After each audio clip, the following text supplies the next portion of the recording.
ऐसे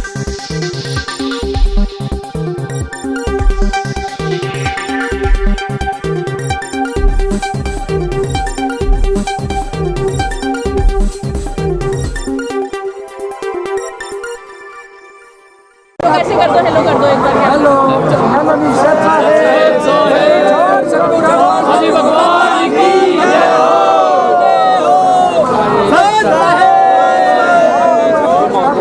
जगत गुरु तत्वदर्शी सद्गुरु संत रामपाल भगवान की जय हो।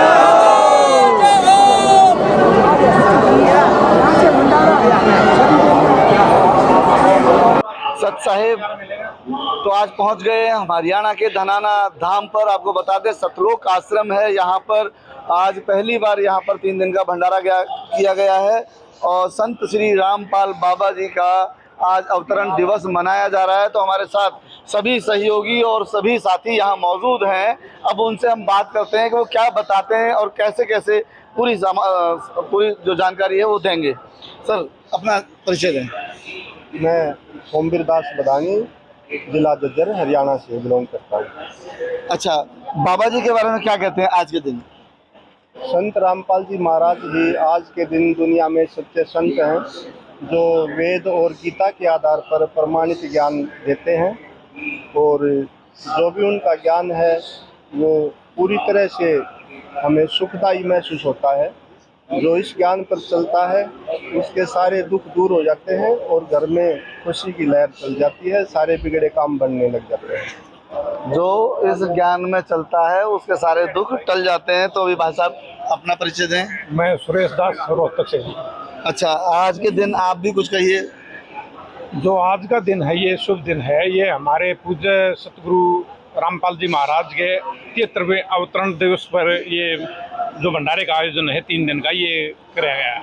हमारे गुरुजी जो जितनी भी जो समाज में जितनी भी जो कुरीतियाँ फैली हुई हैं, जैसे बेटी का ही उदाहरण ला दो, यानी सरकार कहती है कि बेटी बचाओ और बेटी पढ़ाओ, लेकिन बेटी माँ बाप पर बोझ क्यों पड़ती है? जब शादी के लायक होती है तब माँ बाप पर दिमाग पर वजन बनता है कि यानी 8, 10, 20 लाख रुपए यानी बेटी के विवाह में शादी में यानी पैसा लगेगा। लेकिन हमारे गुरुजी का एक नियम है। हमारे गुरुजी कहते हैं कि मेरा शिष्य वही होगा जो ना दहेज देगा ना दहेज लेगा। और हमारे यहाँ हमारे गुरुजियों की दया से 17 मिनट में एक रमैनी बोलते हैं हम, जैसे यानी 17 मिनट में शादी हो जाती है और लड़की अपने एक ही सूट पहन के आएगी, बाकी यानी लड़के वाले पहनाएंगे, वो कोई भी दहेज नहीं लेंगे किसी प्रकार का, यानी बेटी अपने माँ बाप पर बोझ नहीं बढ़ती। नंबर 1 तो ये बड़ी कुरीति है जो उसको जड़ से खत्म करवाओगे हमारे गुरुजी। ऐसा जी जो हमारे संत रामपाल जी महाराज हैं वो दहेज तो चुराते हैं। समाज के जैसे नशा है, नशे के लिए गवर्नमेंट करोड़ों रुपए की योजना रखती है। जो हमारे शिष्य हैं, अब आश्रम आप घूम के देख सकते हो, कोई भी कहीं भी आपने बीड़ी पीता नहीं मिलेगा। जो हमारे गुरुजियों के नाम उपदेश ले लेते हैं नहीं, वो नशे से बिल्कुल दूर हो जाते हैं एकदम से। और बेटी का तो हमारे भगत जी ने आपको बता दिया। तो हमारे गुरुजियों का एक नियम है, एक मिशन है कि देश को, भारत देश को बिल्कुल नशा मुक्त बनाना, दहेज मुक्त बनाना, ये हमारे गुरुजियों का मूल उद्देश्य है। अब मैं भारत देश भाई तरक्की करे, बेटी बाप पर बोझ ना बने, बेटी बाप पर बोझ ना बने, दहेज मुक्त हो भारत, ऐसा सोचना था संत श्री रामपाल बाबा जी का। तो बाबा जी आप अपना परिचय दें। मैं राम कुमार धाता, राष्ट्रीय समाज सेवा समिति का प्रधान ऑल इंडिया का। तो प्रधान जी, आज सतलोक आश्रम में अवतरण दिवस मनाया जा रहा है, 3 दिन का भंडारा है, कैसे किस प्रकार से और क्या कहते हैं आज के दिन? ये आज के दिन ऐसा है, हमारे गुरु जी का अवतरण 73वां अवतरण दिवस है और इस उपलक्ष्य में हम अवतरण दिवस के नाम से मना रहे हैं, क्योंकि पहला हमारा धनाना धाम में पहला है ये समागम और हमारा इंडिया के अंदर 9 जगह है ये ऐसे ये प्रोग्राम समागम, और हर जगह लाडू देसी घी बने हुए हैं और सब को इनवाइट किया हुआ है। हमारे गुरु जी का संदेश है, जीव हमारी जाति, मानव धर्म हमारा है, हिंदू मुस्लिम सिख ईसाई कोई धर्म न्यारा नहीं है। हमारे गुरु जी का कोई अलग धर्म नहीं है। ये कुरान के से भी, उससे गुरु ग्रंथ साहब से भी, बाइबल से भी और वेद और गीता से सब का निचोड़ निकाल करके और बताते हैं। समाज में जितनी कुरीतियाँ हैं, जात पात है, उनको ख़त्म करने में है।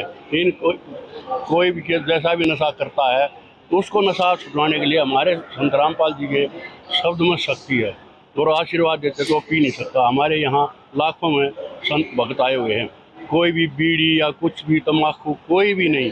अगर हमारे गुरु जी कहते हैं संत रामपाल जी, अगर नशा करोगे तो ऐसे कनेक्शन कट जाए जैसे बिजली का कनेक्शन कट जाता और वो नहीं चलेंगे। सभी कुरीतियाँ दूर की जाएंगी, जात पात को दूर मिटाया जाएगा। और इसके उसके ऊपर ये जैसे आपने पूछा, ये दहेज की शादियाँ, ये 17 मिनट की रमैनी है। आप दे आत्मत कहते शादी, इसको हमारे यहाँ कहते इसको रमैनी। इसमें 17 मिनट की है, इसके अंदर सभी देव देवताओं का और सभी वो आ जाते हैं परमात्मा सारे 17 मिनट। ये रमैनी ऐसी है, लड़की को अपना एक सूट घर से पहन के आएगी, लड़के वाले के जाएगी, सारा खर्चा वो लगाएगा, रोटी पानी जैसा भी उसका है कपड़े का वो होगा, उस लड़की वाले का कोई पैसा नहीं, 1 रुपया भी नहीं। जैसे रिश्ता करते हैं 1 रुपया देते वो भी नहीं हमारे यहाँ। ये इस प्रकार का हमारे लाख शादी हो चुकी है रमणिया, जिससे तो जात पात का भेद मिटाने वाली बात भी है और बेटियों की शादी करने की बात जो है वो दहेज प्रथा को भी खत्म करने की है। तो आइए बात करते हैं। सर, आपका शुभ नाम और अपना परिचय दें। मेरा कुलदीप दास नाम है जी। जी, मायना गांव से हूँ। मेरा कब से जुड़े हुए हैं आप संत श्री रामपाल बाबा जी के यहाँ से? मैं सन 2002 से जुड़ा हुआ हूँ जी। तो क्या पाया आपने अब तक? मैंने एक पूर्ण परमात्मा पा गया जी, जी, और मोक्ष का रास्ता मिल गया। मेरे हमारे दर्शक देख रहे हैं, सभी को सत साहिब कहिए। साहब जी, मेरे को मोक्ष का रास्ता मिल गया। संत रामपाल जी महाराज ने बताया कि ये एक परमात्मा कबीर साहिब है और उसकी ये भक्ति है, ये मंत्र लेने से आपका मोक्ष होगा।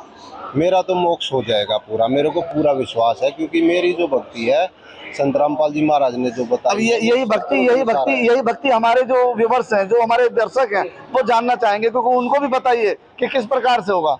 देखो जी, हमारा जो शरीर है इसमें कमल बने हुए हैं और ये नीचे से लेकर जो रीढ़ की हड्डी है, यहाँ नीचे से लेकर अंदर वाला हिस्से की और ऊपर तक कमल बने हुए हैं। इन कमलों में हमारे ये देवता निवास करते हैं। जैसे मूल कमल में गणेश जी, स्वाद कमल में ब्रह्मा सावित्री जी, नाभि कमल में विष्णु जी और हृदय कमल में शिव पार्वती, कंठ कमल में दुर्गा जी। इन सब के जो ओरिजिनल मंत्र हैं वो हमारे संत रामपाल जी महाराज हमको देते हैं। इन कमलों, ये मंत्र जैसे हम करते हैं तो ये मंत्र ऐसे खुल जाते हैं, जैसे टीवी चैनल ऑन हो जाता है ऐसे ये मंत्र खुल जाते हैं और उससे पावर आती है और ये परमात्मा खुश होते हैं। जितने ये जिसके कमल हैं परमात्मा, ये सब खुश होते हैं। जैसे इनके ओरिजिनल मंत्र है, जैसे कोई कुत्ता जा रहा है, कुत्ते को हम बुलाते हैं, कुत्ते कुत्ते कुत्ते ऐसे नहीं आएगा वो, उसका एक मंत्र है, तो कर दो तो तुरंत भागे आएगा। ऐसे ही ये परमात्माओं के मंत्र हैं। जैसे हमें दुर्गा का मंत्र करते हैं, विष्णु का, शिव का, गणेश जी का, ये विष्णु जी का, इन सब के जो मंत्र हमने गुरु जी जैसे बता रखे हैं ऐसे हम करते हैं, तो उससे ये खुश होते हैं। खुश होके हमको देखते हैं, फिर ये भगत क्या चाह रहा है, उसकी सारी मनोकामनाएं पूर्ण होती हैं, यहाँ के सारे लाभ मिलते हैं, क्योंकि लाभ इन्हीं ने देना है। क्योंकि गीता में भी बता रखा है, अध्याय 15 के श्लोक नंबर 1 से 4 में, उसमें ये लिखा हुआ है कि भक्ति रूपी इस पीपल के उल्टे लटके हुए वृक्ष को जो संत विभाग सहित बता देगा वो तत्वदर्शी संत है। तो पूर्ण परमात्मा ने, कबीर साहिब ने आके धरती के ऊपर तो बताया कि अक्षर रूप एक पेड़ है, निरंजन बाकी डार, और तीनों देवा ये शाखा है, पात रूप संसार। तो कबीर साहिब ने इनको अलग अलग करके डिवाइड करके न्यू बता दिया।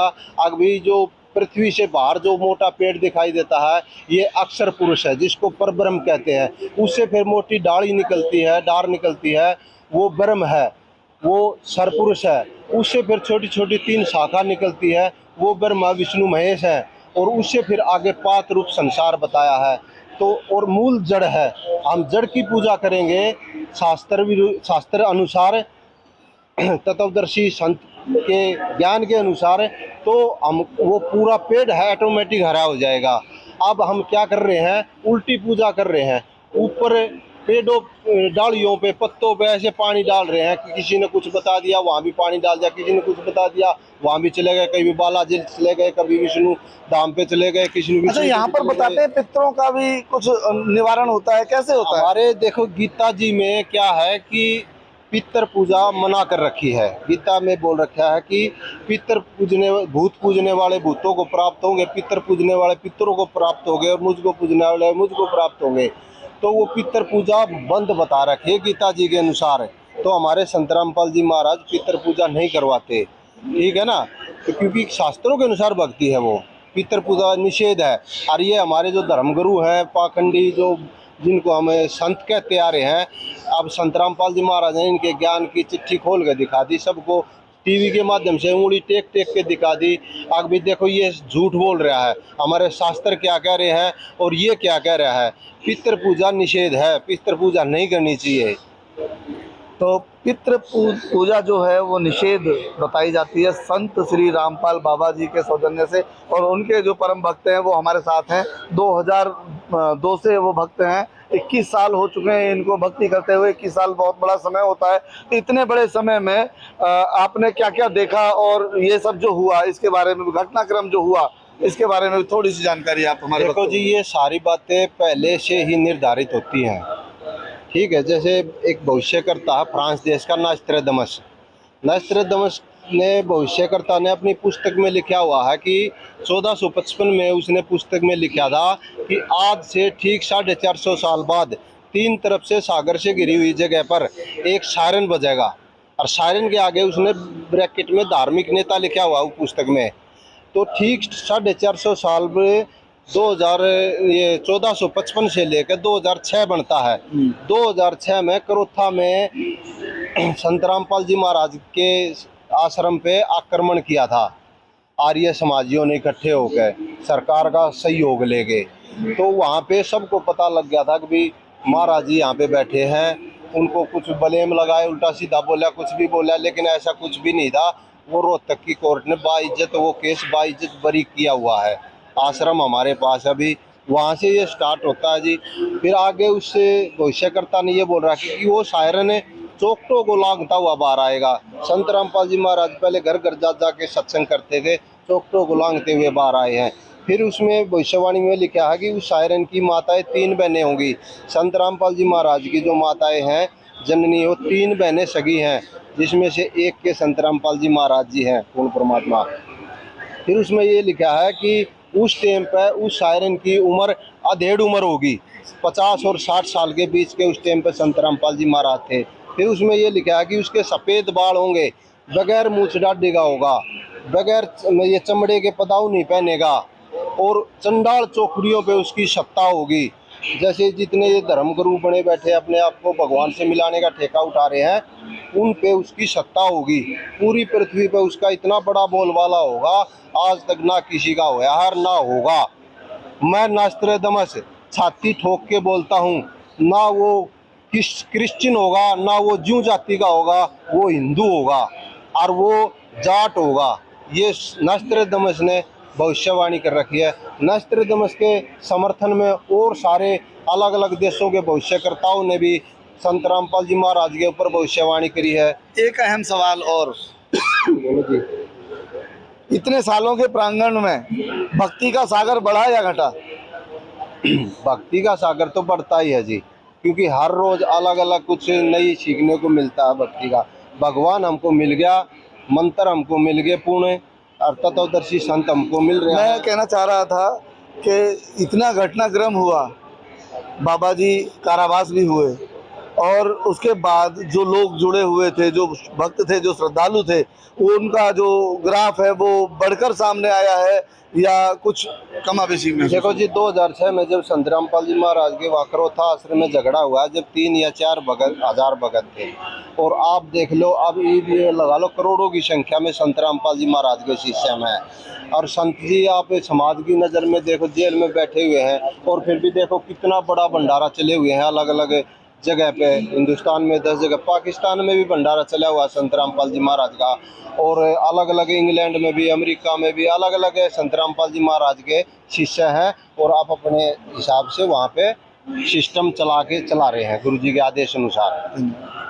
तो दोस्तों सबसे बड़ी बात ये आ जाती है, देखिए इंग्लैंड, अमेरिका और पाकिस्तान जैसी जगहों पर भी संत श्री रामपाल बाबा के आज भंडारे हो रहे हैं। और भारत की अगर बात करें, इंडिया में 10 जगह भंडारा हो रहा है, 10 आश्रम हैं, कई राज्यों में आश्रम हैं बाबा के। और जहां बात अगर घटनाक्रम की करें तो वो भी बताया है भाई साहब ने कि उनके जाने के बाद अब तो करोड़ों नहीं बल्कि अरबों की संख्या में उनके भक्त होने जा रहे हैं। और हालात ये है कि हर राज्य में उनके आश्रम बन रहे हैं और लोग उनको पूज रहे हैं, तो आने वाले समय में कहीं ना कहीं लगता है संत श्री रामपाल बाबा का जो ग्राफ होगा या भक्ति के स्थान की बात करें तो वो सबसे ज़्यादा अपूर्ण होगा। कैमरा पर्सन देव के साथ ओमपाल प्रसाद, GNN न्यूज़, हरियाणा।